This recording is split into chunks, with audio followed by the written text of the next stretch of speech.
They say everything happens for a reason, but on that day, it felt like fate was testing us. And honestly, it reminded me a little too much of Final Destination. We were just driving, nothing out of the ordinary. I was in our Volvo heading down a regular road. In front of us, an elderly man in a Fiat, and the Audi A1 behind that was a 40-ton MAN truck. Just another day.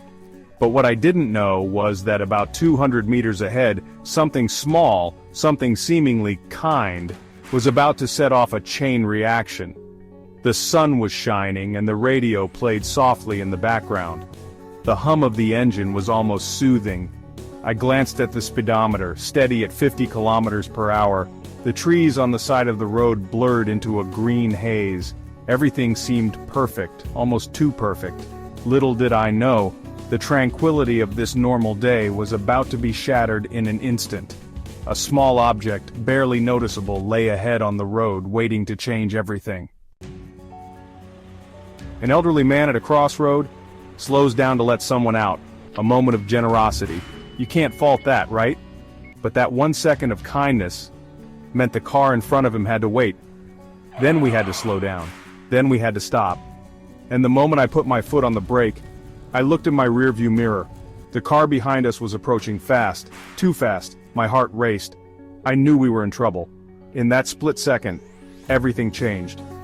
The trigger was pulled, and we were left to face the consequences. The truck behind us was too close, and going way too fast. The truck collided into the Audi A1, crushed it like a tin can, pushed it into us. We slammed into the next car.